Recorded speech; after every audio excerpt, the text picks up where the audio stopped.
12 years na po nakalipas nung simula, nung first time po siya ginawin.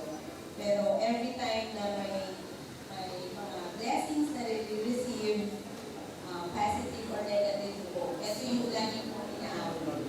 Kasi favorite na po yung mga ito.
Magsasakali na po pati ang kanyang mga kasamahan bigyan din ng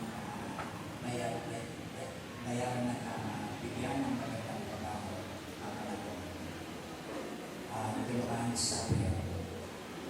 Please pray na ang anak ko magkaroon ng working visa at pumasa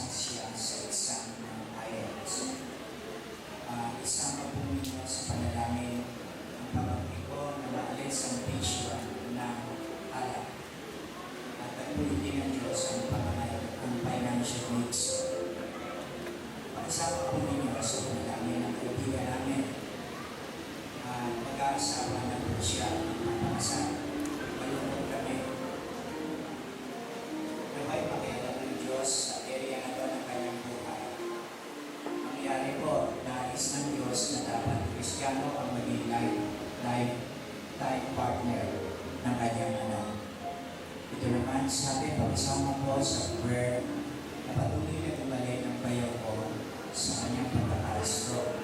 Medyo okay na naman siya. Hindi ka lang po maigalaw ang kanang kamay niya. Pastor, sana po tumigil na siya sa pagdodroga. Ay ba dapat padalangin at magkasakit po? Dahil nagdodroga po pag hindi pa naalis ang droga sa kanya, na-stroke na siya yung gusto kanya. Tanggalin din po ang depression. Kapag nagdadrugs ka, talagang dadaan ka sa depression. Sabi, sana po ma-realize niya na may Panginoon pong makakapitan kung siya'y bumalik. Okay, sasama natin po sa prayer.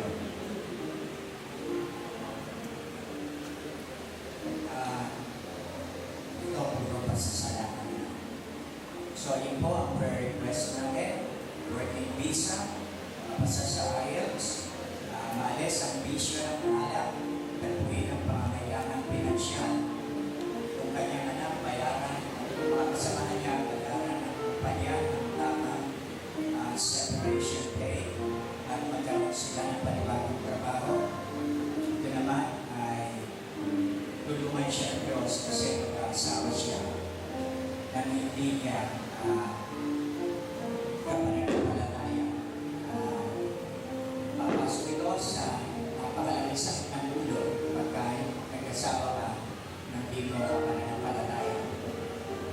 Ang totoo sa Catholic Church, hindi ka na ngayon ikakasal ng pare kung hindi Catholic rin ang iyong pagkakasawa. Yun na ngayon ang patakaran nila. So, ayun po. Ilan ang may prayer request? Nais ko kayo isama sa panalangin. Okay. Tatayo tayo. Serious moments o lalapit tayo sa Diyos. Hihingi tayo sa Kanya. At alam natin, tutuloy niya tayo. Sige, praise.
Tulungan mo sila na umiral sa kanila ang paniniwala para napalataya sa iyo. Pagkat ikaw ay tagagantimpala ng lahat ng nagsisilapit sa iyo na naniniwala at sumasampalataya. At hindi ka namin mabibigyan ng kasiyahan sa aming paghingi kung hindi kami mananampalataya.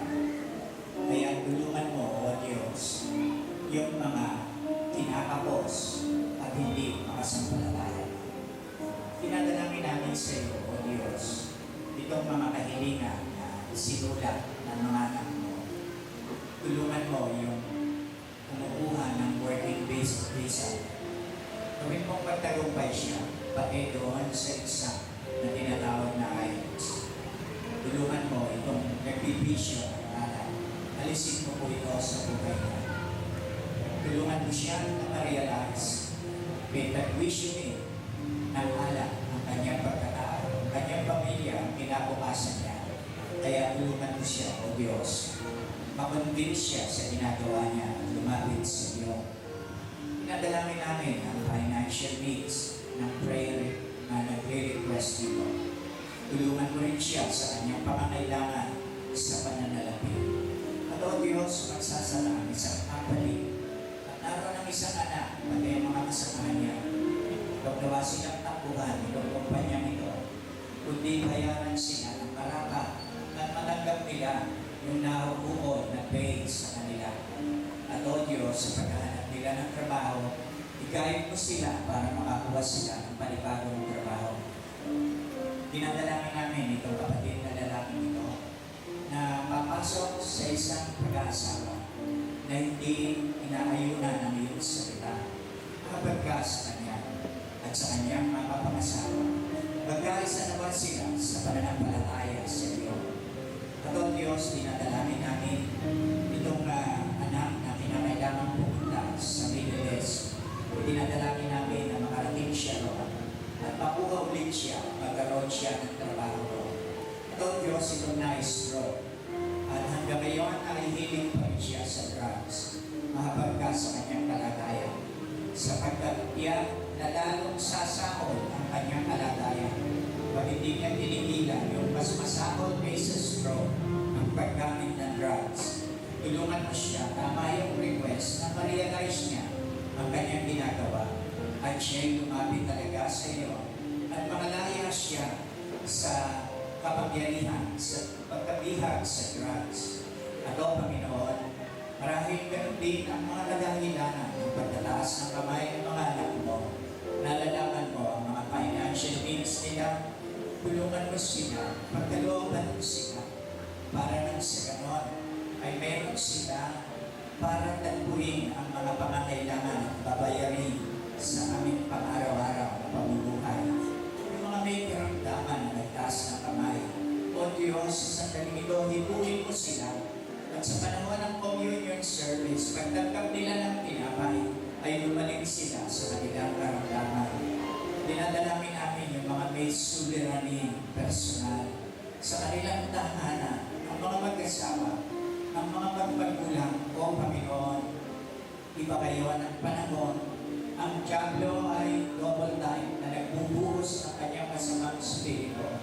Ganon din, O Diyos, ibuhos mo ang iyong spirito sa mga pamilya at ang iyong kapangyarihan at umira at gumanda at maging matagumpay ang buhay, pamumuhay ng iyong mga anak at mga pamilya. Tulungan mo yung mga nag-a-apply sa trabaho dito sa bansa, doon sa mga iba pang mga bansa malalayo. Tulungan mo sila, akayin mo sila, iligtas mo sila sa mga mandaraya. At o Diyos, yung mga kapatiran namin na nagtatrabaho sa iba't ibang bansa, dinadalangin namin sila sa iyo, inatapos sila. Ang aming syudad, O Diyos, na mukhang dinadalaw na naman ng violence, lalo na sa panahon ito ng eleksyon. O Panginoon, saway mo itong masamang spirito ito na umiiral sa aming syudad, sa mga handling, sa mga magsisiboto, sa mga nakikialam sa politika. Payapain mo ang aming syudad. Paakuin mo sila sa isa't isa at huwag silang maging pabangis at parahas sa kapwa nila kabilenyo. Ito'y dalangin namin di lang sa aming syudad, kundi sa buong probinsya, sa buong Pilipinas, O Diyos. Salamat sa iyong tugon sa pangalan ni Jesus. Amen. Pakibuksan natin ang ating mga Bibles sa 1 Corinthians 11. Pagkatapos ng ating communion service ay magdadagdag ako ni Eric sa Karikundon. Kasi yung isang pamilya na kasama natin, namatay yung kanilang anak, si Julie Anaresia. Santillan ang pamilya ko. Magtatandaan ng iba sa inyo. Pagka minsan, tinatanaw-tanaw mo nakaraan. Imagine, itong namatay, baby siya, dinedicate ko siya sa Panginoon. Dumating ang araw, nag-asawa siya. Ako nag-asawa. siya, isa, dalawa, dinedicate ko siya. Nang pamatay ang tatay niya, ako rin ang nag-service. Nagpunta ako sa NAEC para gawin yung servisyo. At umurong pa tayo, itong namatay, ang nanay niya at tatay niya. Ako rin ang nagkasal. Tignan nyo, ganun po pala pagka kayo'y nagpastor na matagal. Hindi ko naranasan ng maraming mga pastor, pero salamat sa Diyos, pinararanas niya ito sa akin. So, huwag kayong magugulat kung may bilang ang sasabihin ko ngayong umaga. Gusto mo ako na mag-drive papunta sa Barigundo, pero matigas ang pagputol ng pamilya ko. Kaya, mabuti ka ako, sumunod na ako rito kay Ate Babes, kay Pam. Si Cathy sa Amerika, nagsasabi, Dad, huwag ka nang mag-drive doon. Gusto kong mag-drive doon kasi pumunta ako sa NAEC, dire-diretso lang. Tapos, dire-diretso sa Barigundo, tinitingnan ko yung mga bukid na hindi hirap makakita. Tutuwa ako doon. Pero, ayun, gusto nila, at salamat sa Diyos, si Eric, si Marie, ay pumapayag na dalhin ako doon sa Barigundo. 1 Corinthians 13. Babasahin po natin ang ilang mga talata. Sinasabi rito, starting sa verse 23, sapagkat tinanggap ko sa Panginoon, ang ibinibigay ko naman sa inyo na ang Panginoon Jesus, nang gabing siya'y ipagkano, ay lumambot na tinapay. At nang siya'y magpagpasalamat, ay kanyang pinagpulol-pulol at sinabi, ito'y ating katawan na pinagputol-putol dahil sa inyo. Gawin ninyo ito sa pag-alakala sa akin. At gayon din naman, ginawa ka ng saro pagkatapos na makahapon na sinasabi, ang sarong nito'y siya makuntipan sa aming dugo. Gawin ninyo ito sa tuwing kayo magsisino sa pag-alaala sa akin. Tayo po'y manalangin. O Diyos, salamat sa iyong salita. Pagpalain ko po ito sa aming puso. Tulungan mo kami na sa mga sandali ito, makadama kami ng iyong presensya pagkat aalalahanin ka namin. Sa pangalan ni Jesus. Amen.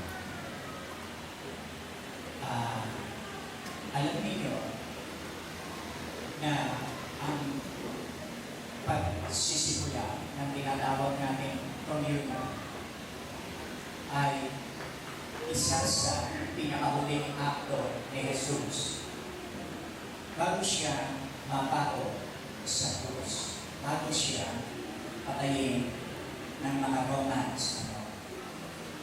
At ang kanyang piling sa kanyang makalagay ay siya ay aalalahanin.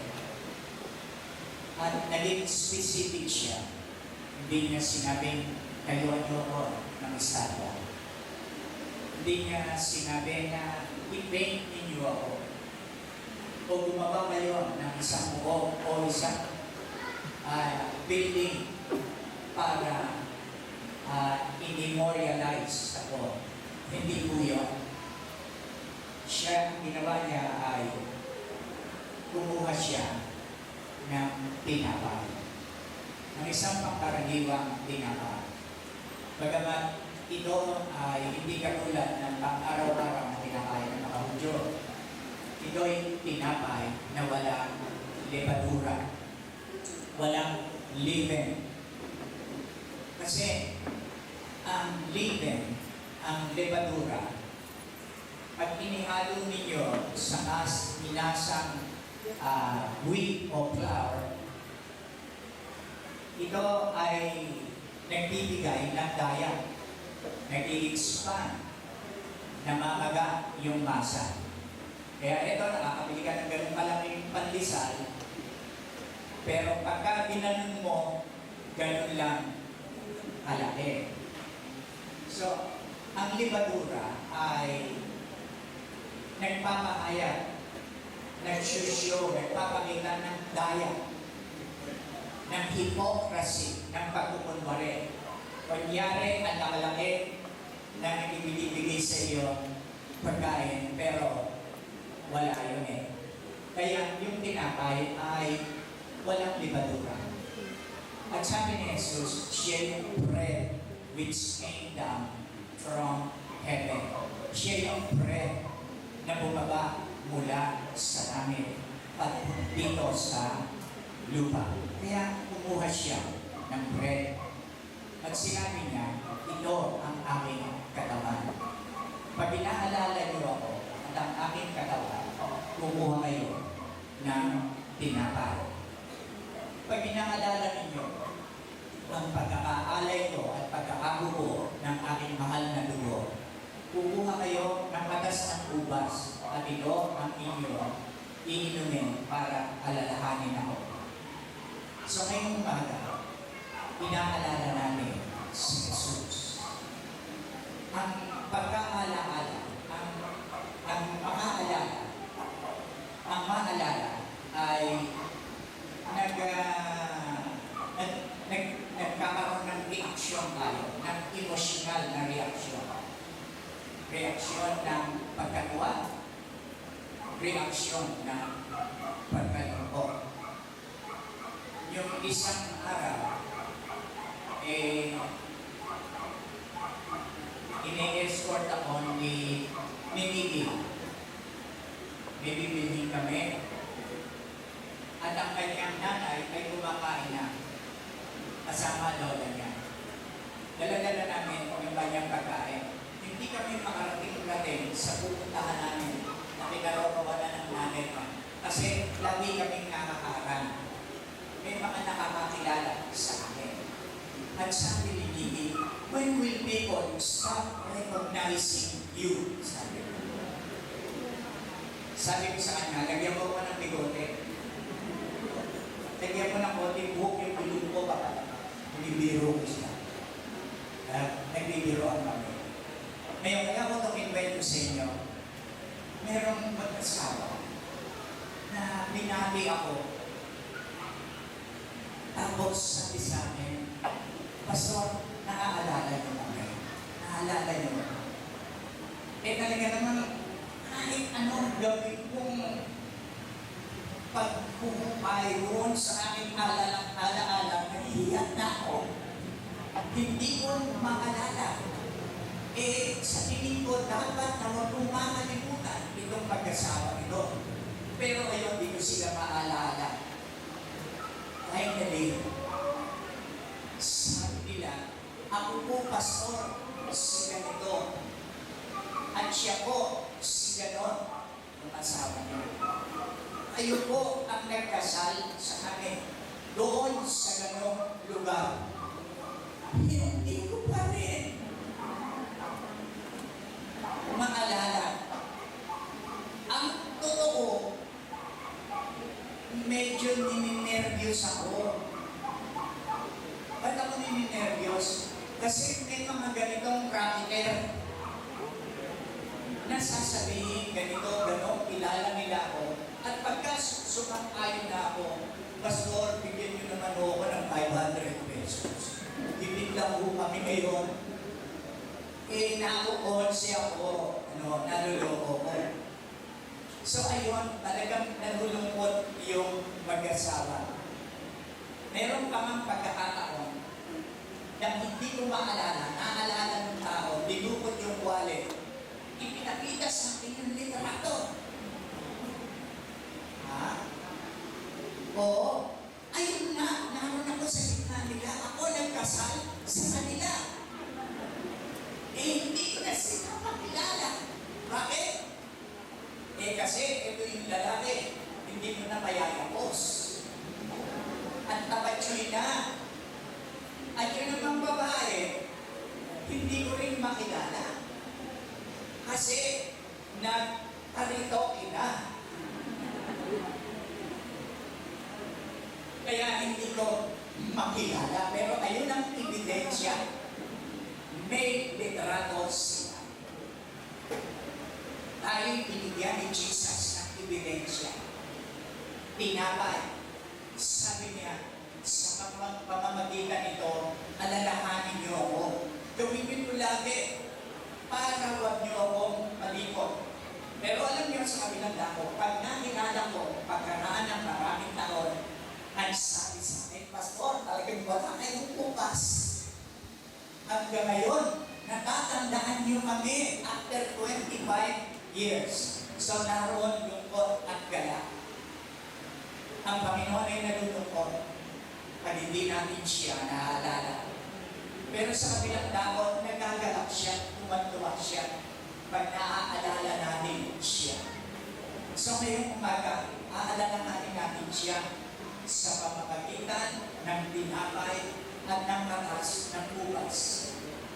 Pag inaalala natin ang Panginoon, naaalala natin siya na namatay sa atin.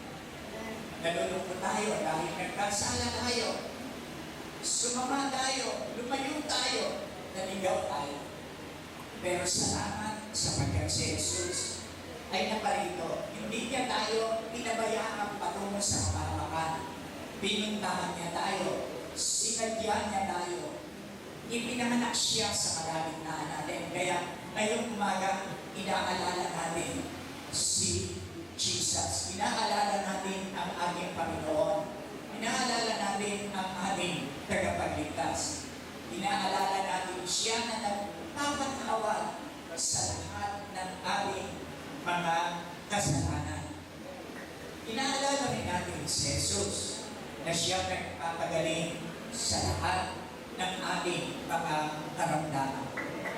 Alam mo niyo, kung hindi nagpapagaling si Jesus sa karamdaman, hindi ako makabuli ng ganito kabata. Ano?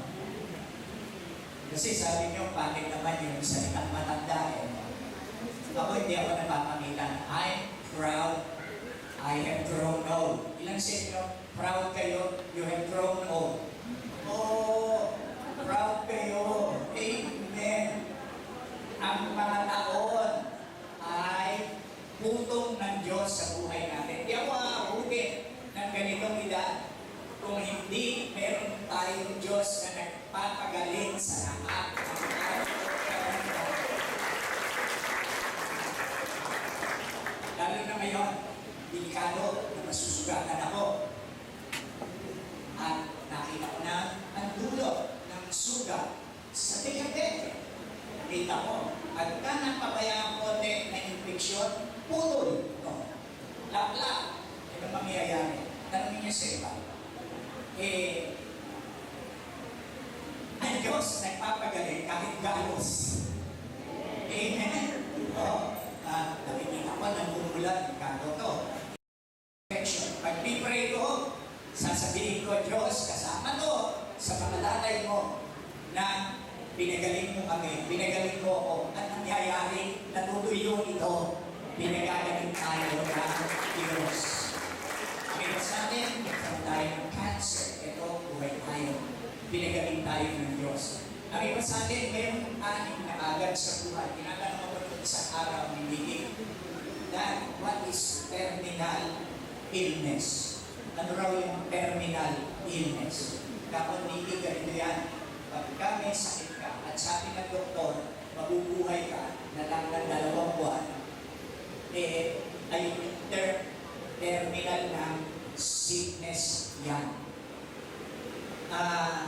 30 years ago, yung kaibigan ko sa Amerika, na dumating ako sa kanilang bahay, kasama si Hank at saka si Kathy. Ang laki-laki ng katawan niya, sabi niya, Irving, I have 8 months to live. So help me live that life. Turuan mo ako kung ano gagawin ko. 8 months na lang daw siya na mabubuhay. At saka, nung samahan ko siya para bumili ng gamot, kumuha ng gamot, ako, ano eh, parang maliit na bayong. At saka talagang iniinom sa takot. Isang gabi, sabi ko sa akin, pag ako naman, pupunta ka lamang sa airline. Nakasulat na daw sa aking will. Pupunta ka lang sa airline. Kukunin mo ang ticket mo, pupunta ka rin sa Amerika, ikaw ang magsiservice sa akin. Alam niyo, 13 years na nakaraan, hindi pa ako pumupunta sa Amerika para servicean siya. Kasi binuhay siya ng Panginoon. Inaalala natin siya. Inaalala natin siya na nagpagaling sa ating maliit na baby. Amen? Nung siya may sakit. Inaalala natin si Jesus na nagpagaling sa atin, sa inyong asawa, sa aking asawa, sa ating lahat. Siya ang Panginoon na nagpapagaling sa lahat ng ating karamdaman. At para siya maging nagpapagaling ng ating sakit, nagbayad siya ng mahal.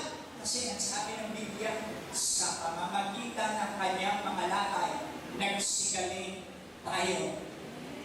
Ang isang tao na pinapako sa krus ay nilalati siya sa likod.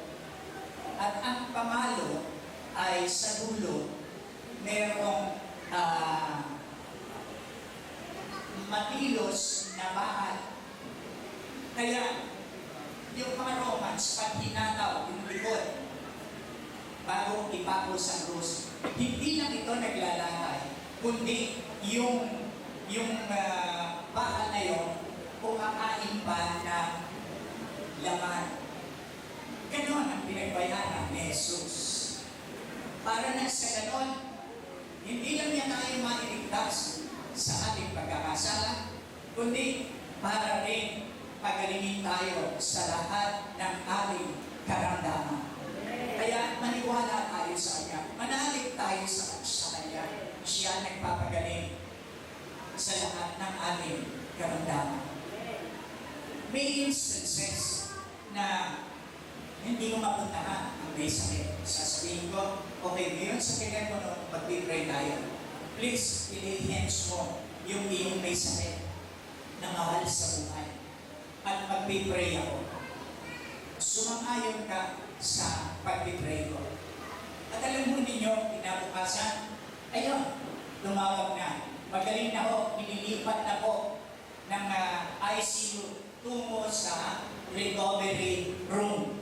Kaya tandaan natin, inaalala natin siya na nagpapagaling ng lahat ng ating karamdaman. So ngayon sa ating community ito, pagkulay-gulaya natin ito, pag-isipan natin itong mabuti, inaalala natin ang ating Panginoong Jesus. Tayo mo at tayo ay manalangin. O Diyos, ibalik mo sa aming kulita ang mga ginawa mo sa buhay namin. Naiintindihan mo ang aming pagkatao. May mga instances, mga pagkakataon, makakalimutan kami. Sorry, Panginoon, na nakakalimutan kami. Kaya ngayong umaga, mapulo kami ng sariwang mga alaala ng aming Panginoon. Nasabi ni Jeremiah, Propeta Jeremias, ang iyong faithfulness ay new every morning. Ang iyong katapatan ay laging sariwa bago tuwing umaga. Alam namin, O Diyos, nagising kami ngayong umaga. Naroon ang kasaliwaan ng iyong katapatan sa amin. Bukas, magigising kami ulit sa biyaya mo. Naroon din ang kasalawaan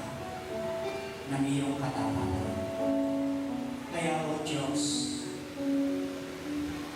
sa panahon ito ng gobyerno, tulungan mo kami. Tulungan mo kami, Panginoon. Madalin mo kami. Ang hindi mo sa amin ay aming suriin ang aming sarili. Kaya ngayon, umaga nito, bigyan mo kami ng katapatan sa aming sarili at sa iyo. Lahat ng itinatago namin, ng mga nagawa namin laban sa iyo. Nagkasala kami laban sa iyo, hindi ko alam ng aming kasama sa bahay. Tulungan mo kami lumapit sa iyo ng matapat at humingi kami ng tawad sa iyo. Para na sa ganoon, pagkain namin ng tinapay at pag-inom ng katas ng kubas ay lalo kaming mabless. Lumakas ang aming katawan. Maging matagumpay kami Kristiyano, matibay na Kristiyano dahil sa kapangyarihan ng iyong dugo. Ito po ang aming dalangin sa iyo. Sa pangalan ni Jesus. Amen. Lalapit na ating mga ushers. May iwan ng marami sa atin. May ushers sa upuan. Sandali, ibubuli natin ang sandali yun na pagsusuri sa ating sarili. Paghingi ng paglilinis at pagbabanal ng Diyos sa ating mga puso. Gawin natin yung ano ito habang nag-prepare ang ating mga answers. Okay. Ngayon namin.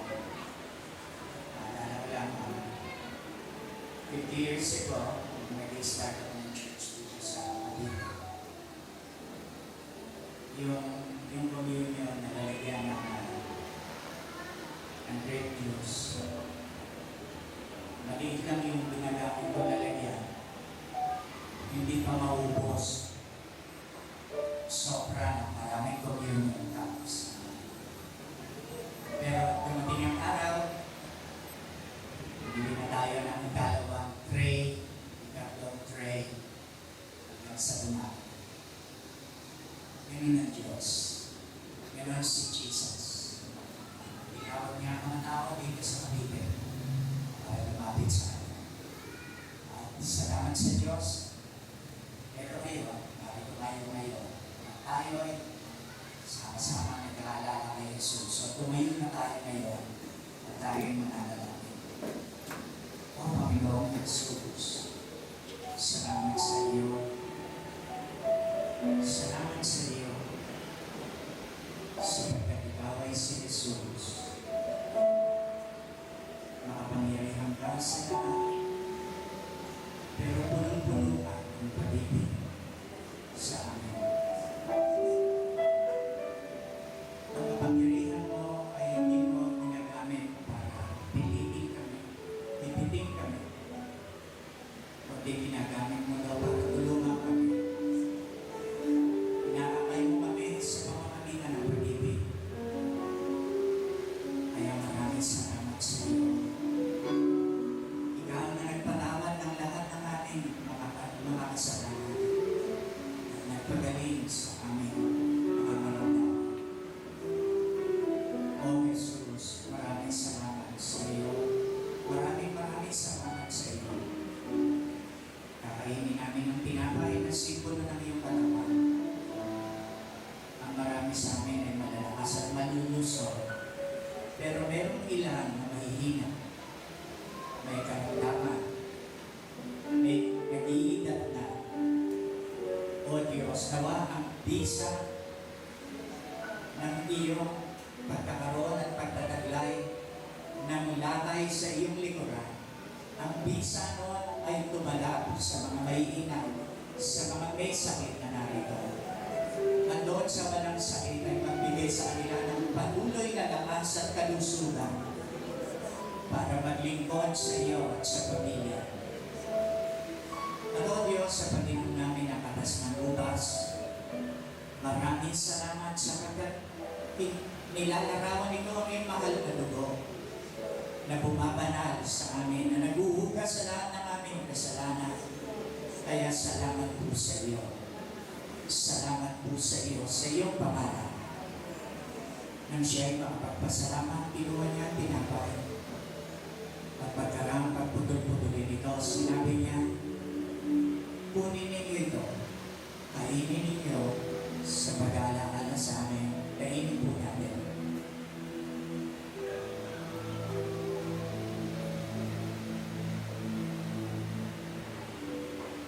Kaya na ngayon ay buhay kayo ni Jesus. Pagalingin kayo at palakasin sa pangalan ni Jesus. Praise God, purihin ng Diyos. Ngayon din ang ginawa niya. Kinuha niya ang saro. At pagkatapos ng mga hapon, sinabi niya, ang saro nito ay siyang bagong tipan sa aming dugo. Inumin niyo itong lahat sa pag-alaala sa amin. Inumin natin at alalahanin natin si Jesus. Praise God. Hallelujah. Purihin ang Diyos. Sambahin natin siya. Purihin ka, Panginoon. Hallelujah. Purihin ang Diyos. Salamat po, Panginoon. Salamat sa iyo. Purihin ang Diyos. Purihin ang Panginoon. Purihin ang Diyos. Thank you, Lord. Thank you, Jesus. Praise God. Praise God. Makakaupo na po kayo. Liligutin ang mga answers. Lapit ko kayo ng lugar. Mag-prepare ang mga answers natin. Para ganin namin ang ating mga handol at ikasabuong bahay. Tayo po ay manalangin. O Diyos, bigyan mo kami ng vision. Tulungan mo ang alagaan namin mabuti ang aming sarili. Kami hindi sa amin, kami sa iyo. At ang kanawa namin ay iyong templo. O Diyos, gusto mo na mabuhay kami sa gustong mga taon na inihanda mo sa amin. Kaya ngayong umaga, narito po ang iyong tithes at ang aming offering. At Lord, pagpalain mo ang mga pamilya, lalo na magbubukas ang klase, ang iba hindi pa nakaka-enroll, gawin mong magkaroon sila ng pabayan sa eskwela. Mula doon sa kinder, hanggang doon sa college. Pagpalain mo ang mga guro dito sa church. Gawin mo silang malalakas at malulusay at matitiyaga at matiisip sa mga tinuturuan nila. Sa pangalan ni Jesus, sabihin natin lahat. Amen. Kaya, sa Sunday, Mother's Day, Mother's Day sa Sunday. Ano sa Sunday? Mother's Day! Okay. So, umatay tayo, no? Kung nanay nyo hindi nagpupunta dito, pilitin nyo sa amin yun. Kasi Mother's Sunday. At ang mensahe ay tungkol sa mother o mothers. At magugustuhan nyo makakatulong nito sa inyo bilang mga anak at bilang mga mothers. Sunday o next. Sunday next. Meron pang mga announcement. May tayo.